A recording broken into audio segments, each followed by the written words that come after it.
Hey everybody, Joe from Complete Carnivore here, and we're going to cook some steaks. I want to give you 4 tips to make a great steak. I tried coming up with 5, I tried coming up with 7, but I think in my mind there's 4 major things you need to do to cook a good steak. First thing is select a good piece of meat. These are ribeyes. These are nice big thick ribeyes, and I got these from Porter Road. They are one of my favorite places online to order meat and to get meat from. The quality you get is much higher than what you're going to get in the grocery store, at Costco, or even most local butchers. Their meat is excellent. I am kind of the mindset of eat less meat but eat better meat. So if you have $100 to spend on steaks, get 2 $50 steaks that are really good quality rather than 4 $25 steaks.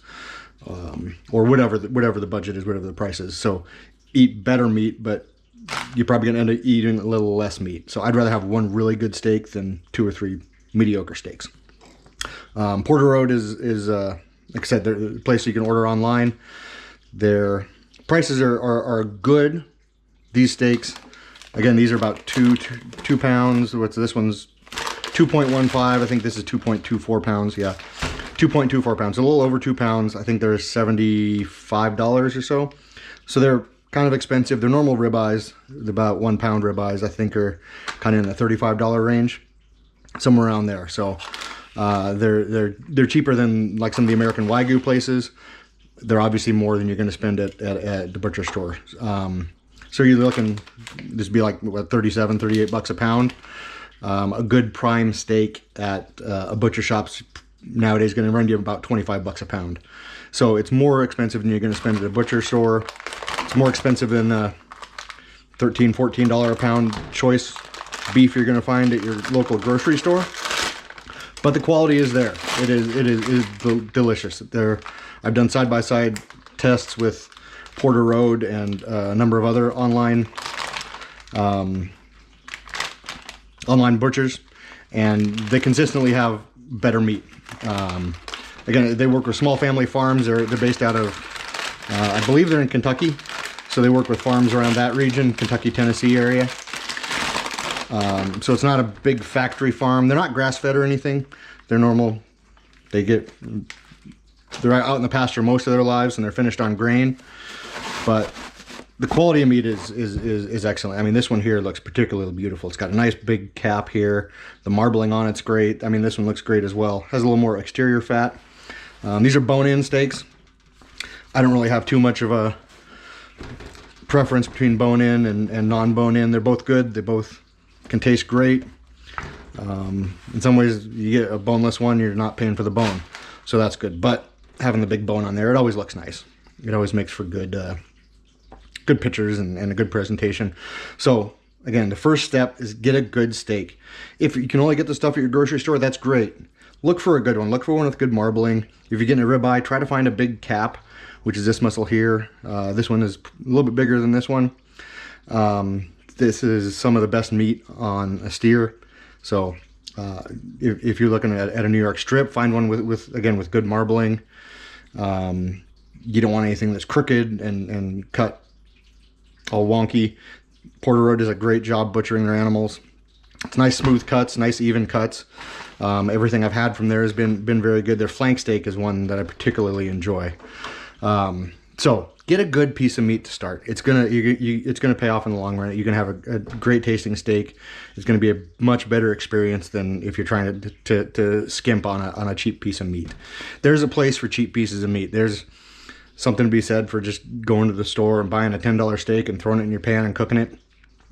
But if you want a really good steak, start with a good piece of meat, both in quality of the butchering, in like the quality of the meat, the marbling. I don't have, again, you start talking about grass-fed, it's a different flavor profile than the grass-fed, grain-finished. There's American Wagyu, which is a cross between the Japanese Wagyu and the American stuff. There's prime, choice, all the different grades and everything you can look at. Porter Road doesn't grade their meat. They're not USDA graded, but this would definitely be in the prime category. This one would be probably high choice, maybe low prime. but a good choice steak is going to taste better than a mediocre prime steak. They dry age their carcasses for 14 days, so they hang before they start butchering them. They hang them for 14 days, which helps give some of the kind of more enhanced flavor you get from a good dry age steak. But it's not like a 60-day dry age, really funky flavor or anything like that. So step one for a good steak is get a good piece of meat. Step two, season it properly. When I talk about seasoning a steak, I just like using salt. This is Diamond Crystal kosher salt. It's in my fancy little salt container, which is a probably 8-year-old Tupperware container I use. You can use pepper, you can use garlic, you can use different steak rubs, whatever you like. I like just using salt because I want to taste the meat as much as possible, and I think salt enhances it. With a 2-pound chunk of meat like this, it's really hard to oversalt it. You can go really heavy on the salt, and you can see that this is pretty much covered, and that might not be enough. So we're going to salt the other side too. We'll salt the sides. I definitely like, for a thicker piece like this especially, dry brining the steaks. So I'm going to cook these tomorrow evening. I'm going to salt these. I'm going to put them in the fridge on a rack overnight. When you do that, the salt penetrates to the middle of the meat. So if you just season a steak right before you cook it, the outside's seasoned, and that's great. By dry brining, you get the salt going all the way through the meat. So you get the saltiness and the flavor going all the way to the middle of the steak. You can even do this 2 or 3 days ahead of time, which for a steak this thick, 2 days probably would have been better, but we got 1 day, so I'm going to go with that. Again, it's hard to oversalt pieces of meat this big. You really got to try. You saw I went pretty heavy on this, and I think that's going to be just about right. But if you like saltier, salt more. If you like pepper, put pepper on. If you like garlic, put garlic on. There's 42 different beef rubs out there you can easily find. Use any of those you like. I'm just a salt guy. Sometimes I put pepper on, but usually not. Let me get this part over here and get the top of the cap salted. Even salting when you're dry brining, it's important, but it's not crucial because this, again, the salt penetrates all through the meat. It all equalizes out. So one part of it's not going to be much saltier than the others. If you have some seasoning on the board, you can always rub that up. And again, dry brining, I'm just going to put these on the rack, put them in the fridge like this, along with helping the salt penetrate through the meat and draw moisture. When you first put the salt on, you can even see a little bit right here. The moisture is starting to get drawn out of the steak into the salt. Then that gets reabsorbed into the meat. The juices go back in. It also helps dry out the surface, which will be important for step 3, which we're going to talk about tomorrow when I get these out on the grill. So step 1, choose a good piece of meat. Step 2, season it properly. Season it well. It's hard to oversalt a steak this big. I'll probably even put some more finishing salt on it once I slice it and cut it. But use whatever seasoning you like. If you're just getting started, try it with just salt and see how you like that and what you think that does to the flavor. Again, pepper's fine, garlic is fine. If you're cooking in a pan, you can use butter and rosemary and baste it and do all that. All you need is salt. Anything beyond that is just kind of a preference thing. So I'm going to get these in the fridge. I'm going to go to bed, and we're going to cook tomorrow evening. All right, time to cook these steaks. We're out at the grill. This is the S&S kettle. I got the slow and sear in there. I really like this setup because it gives you a lot of good heat for the next step, which is you want to get a good sear on your steaks. First step, remember, pick a good steak. Second step, properly season it. Third one, you want to get a sear. For many years, I was on team reverse sear, where you start the steaks low and then you finish them with a good sear. More and more lately, I've been liking to sear the steaks first and then finish them over a little bit lower heat. So we're gonna get these on over the coals. And all you're doing here is you're looking for good color on the outside. Some people say you should take your steaks out, rest them on the counter for a half hour, 45 minutes for them to come up to room temperature. I think that's kind of a myth because it would take at least a couple hours for the interior of this to get up to temperature. So I don't think that's necessarily what you want. Some people say you should only flip your steaks once. I think that's bad advice. I think you want to flip them regularly. I should have cleaned the grates a little better. Personally, I don't like a ton of grill marks on my steak because I think they taste burnt. So that's why I spin the grate when I flip them, because it gives it a little bit cooler part of the grate. Obviously it was hot when I first put them on, so we got a little bit of grill marks there. So I like flipping them multiple times, and we're going for a good color. Again, another myth, searing does not seal in juices. It doesn't do that. I've seen a lot of different people that tested that out. It really doesn't seal in juices. What it does do is add great flavor, great texture to your steaks. You get it's called the Maillard reaction. When proteins get hot, they change. I don't know all the technical stuff about it, but they change, and you get more flavor, you get more color, you get texture, and it tastes delicious. You don't want a steak without a good crust on it. So like I said, for every 10 15 seconds, 30 seconds, whatever, I'm gonna be flipping these steaks until we get a good color. Should take 3-4 minutes, I would guess. It doesn't take a long time. This is a really hot fire. It's a chimney full of kind of just random charcoal briquettes that I had in various bags. There's some B&B charcoal, there's some old Weber briquettes, there's some Kingsford. It was just kind of whatever I had left from some previous cooks. So again, starting to get color. We just want to flip these every 15-30 seconds. Anywhere in there is fine. If it was a thinner steak, I would probably just cook it straight over the coals like this. I wouldn't give it any time on the cooler side of the grill, which I'm going to do with these. But since these are so thick, it's going to take a long time for the interior to get hot enough before the outside burns. So again, we're just looking for color. We're looking for a good sear. That's the third key to a great steak, is a good sear. So I'll be back in a couple minutes when these are a little bit closer to being done and ready to move over to the cold side of the grill for the fourth step.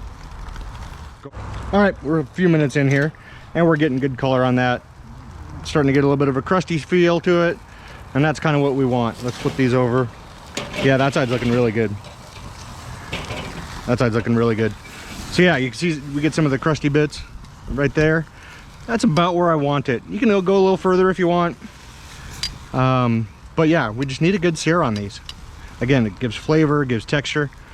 So now, step 4, remember we got pick great meat, season well, get a good sear.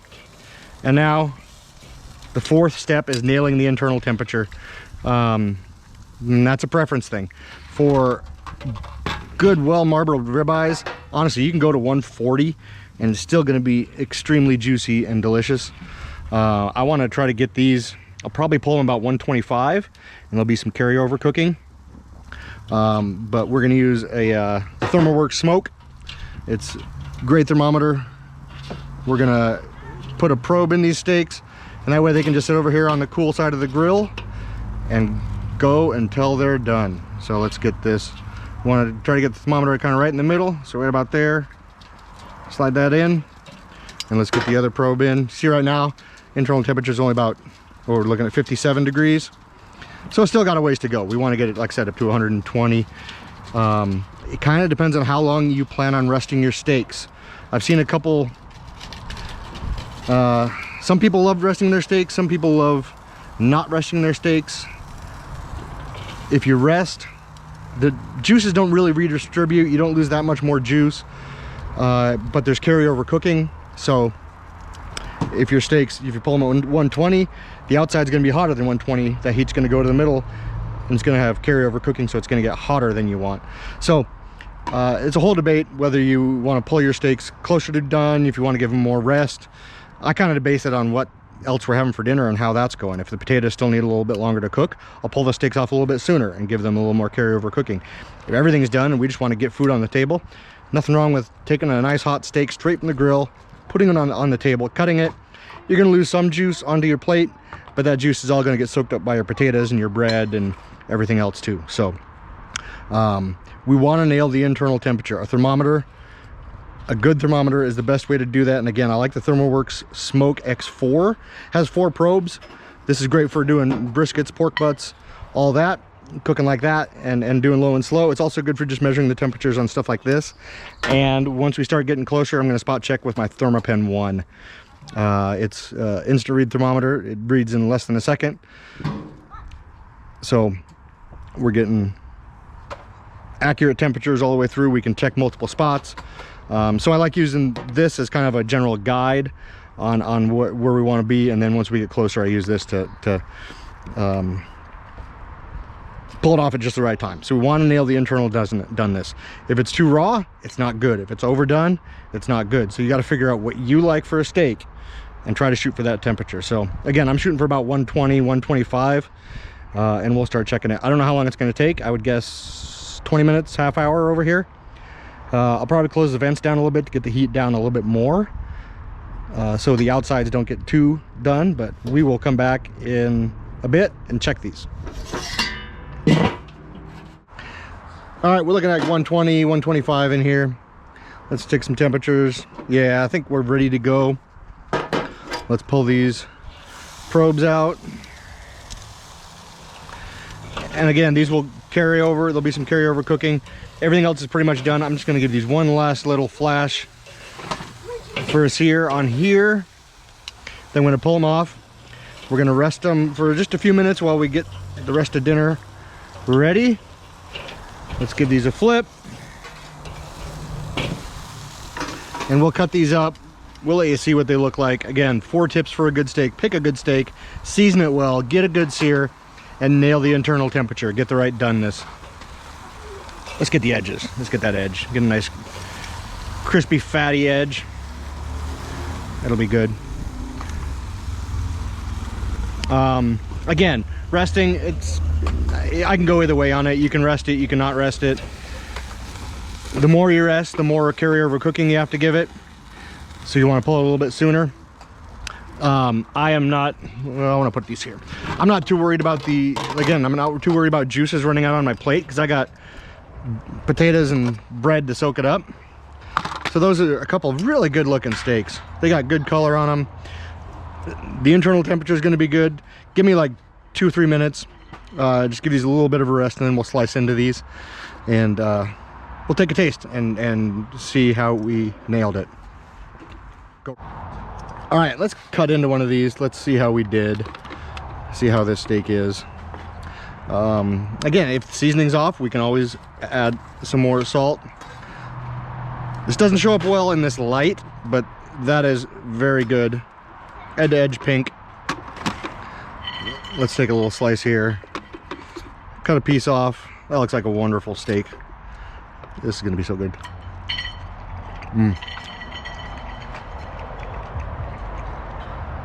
Pretty much everything you want in a steak. It's nice and beefy, you got the saltiness. So juicy. Cook yourself a good steak. Follow these 4 steps. If you look at most lists, people have 6, 7, 8 steps. Again, don't worry about taking it out too much ahead of time. You can take it out a few minutes ahead of time, but you don't need to pull it out an hour, half hour, whatever ahead of time to get it to room temperature, because the middle is not going to get to room temperature. You don't really need to rest it a long time. Again, I cut this. There's some juice on the board here. If this is on my plate, that's getting soaked up anyway. Don't worry about resting it too long. Pull it off when you think it's going to be a few degrees below done, and then just eat your steak. Eat it nice and warm. We're gonna slice this up. I don't know if we'll eat all this tonight. I hope so, because I like it. But yeah, this color looks great. It's edge to edge. There's not much gray around the edges. That's what you want in a good steak. Start with a good piece of meat. These are again from Porter Road, one of my favorite places online. I'm gonna eat another piece just so you know. One of my favorite places to order steaks from. If you use the code MEATLOVER, you can save on your first purchase over $125. So do that. If you have any questions about cooking a steak, about Porter Road, about any of the equipment I've used, we got a good knife here, we got a grill, our thermometers. I'll have links to everything down below, including one to Porter Road. It's been a while since I've had a good steak like this, so I'm excited to eat this tonight. But yeah, if you have any questions, please leave a comment. I pretty much try to answer every comment I get and respond to every comment, so I'd love to see what you have to say, to hear from you. Go cook yourself a good steak tonight.